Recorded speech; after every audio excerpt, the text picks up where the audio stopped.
आज का deep dive एक काल्पनिक किरदार आदित्य की कहानी पर है। एक ऐसा लड़का जो भारत की सबसे मुश्किल परीक्षा सिविल सेवा पास करता है। हाँ, और ये कहानी काल्पनिक होते हुए भी इसके पीछे के जो तथ्य हैं, जो प्रेरणा है, वो बिल्कुल असली है। बिल्कुल। हमारे सोर्स बताते हैं कि आदित्य का चरित्र आईएएस गोविंद जायसवाल और अंसार शेख जैसे अधिकारियों के जीवन से प्रेरित है। तो चलिए इस कहानी के जरिए उन सामाजिक, आर्थिक और मनोवैज्ञानिक परतों को खोलते हैं जो एक रिक्शा चालक के बेटे को कलेक्टर बनाती हैं। एग्जैक्टली क्योंकि ये सिर्फ एक सफलता की कहानी नहीं है।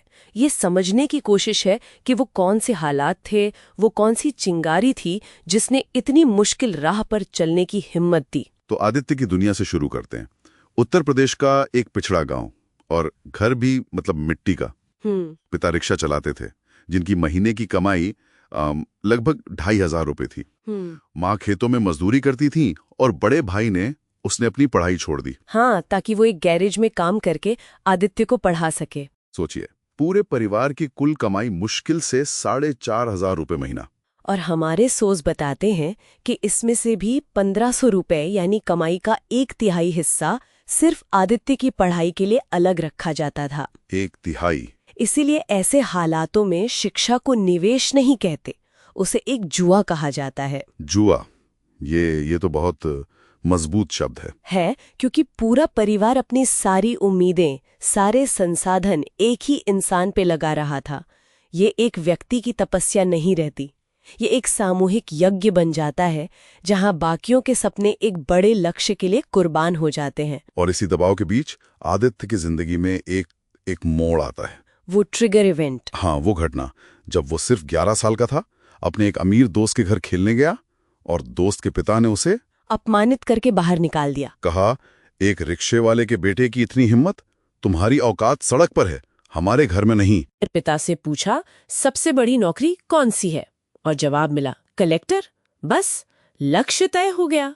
यानी उसका लक्ष्य सिर्फ नौकरी पाना नहीं था, बल्कि उस खोई हुई इज्जत को, उस गरिमा को वापस पाना था। बिल्कुल। और इसी आग को लेकर वो दिल्ली पहुंचा। पिता ने जमीन का आखिरी टुकड़ा भी बेच दिया। मुखर्जी नगर में 6 बाय 6 फीट का एक बिना खिड़की वाला कमरा। सोर्स तो ये भी बताते हैं कि पैसे बचाने के लिए कई रातें उसने सिर्फ पानी पीकर गुजारी। और इन सब के बाद जब नतीजा आया तो पहले प्रयास में सिर्फ 2 अंकों से प्रीलिम्स में फेल हो गया। ये किसी के लिए भी तोड़ने वाला पल होता है। वो डिप्रेशन में चला गया और सब छोड़कर घर वापस जाने की सोचने लगा। और यहीं पर उसके पिता का रोल बहुत अहम हो जाता है। बिल्कुल। जब आदित्य ने हार मानकर फोन किया तो पिता ने कोई हमदर्दी नहीं दिखाई। नहीं, उन्होंने साफ कहा, बेटा, अगर तुम वापस आए तो कर्ज चुकाने के लिए मुझे अपना रिक्शा बेचना पड़ेगा, फिर हम भीख मांगेंगे। अब फैसला तुम्हारा है, लड़ना है या भीख मांगनी है। ये शब्द सुनने में कठोर हैं, लेकिन शायद यही वो शॉक ट्रीटमेंट था जिसकी उसे जरूरत थी। बिल्कुल, इन शब्दों ने उसे टूटने से बचा लिया। तो अब सीधे इंटरव्यू पर आते हैं। वो यूपीएससी मुख्यालय पहुंचा, एक दोस्त से उधार का कोट पहनकर। और वहां चेयरमैन ने एक बहुत ही छुभने वाला सवाल पूछा। क्या? उन्होंने पूछा, तुम्हारे पिता रिक्शा चलाते हैं, क्या तुम्हें नहीं लगता कि ये पृष्ठभूमि तुम्हें एक प्रशासक के तौर पर कमजोर बनाएगी? ये तो किसी का भी आत्मविश्वास हिला दे। आदित्य ने क्या कहा? उसका जवाब असाधारण था। उसने कहा, जी नहीं सर, बल्कि ये मेरी सबसे बड़ी ताकत है। मैंने प्रशासन की नाकामियों को उस लाइन में खड़े आखिरी आदमी की नजर से देखा है। एक अफसर जो नीतियां फाइलों में पढ़ता है, मैं उस हकीकत को जी चुका हूं। वाह, मतलब उसने अपनी गरीबी को शर्म नहीं बल्कि एक बैज ऑफ ऑनर की तरह पेश किया। एग्जैक्टली। अपनी सबसे बड़ी कमजोरी को अपनी सबसे बड़ी ताकत बना दिया। और नतीजा था ऑल इंडिया रैंक 46। जब उसने घर जाकर पिता के पैर छुए और कहा, बाबूजी मैं कलेक्टर बन गया, तो पिता की आंखों में जो आंसू थे वो विजय के थे। तो इस डीप डाइव से क्या समझ आता है? मेरे लिए सबसे बड़ा टेकअवे यह है कि मजबूत इच्छा शक्ति जो है वो संसाधनों की कमी पर हमेशा भारी पड़ती है। ये सिर्फ आदित्य की जीत नहीं थी। नहीं, ये उसके पूरे परिवार के सामूहिक संघर्ष की जीत थी। बिल्कुल। और ये कहानी एक बड़ा सवाल भी छोड़ जाती है।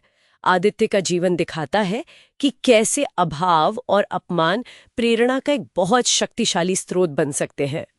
तो श्रोताओं के लिए सोचने वाली बात यह है, क्या हमेशा ऐसे नकारात्मक अनुभव ही बड़ी सफलता की नींव रखते हैं, या फिर सकारात्मक माहौल और सही मौके भी इंसान को उसी बुलंदी तक पहुंचा सकते हैं?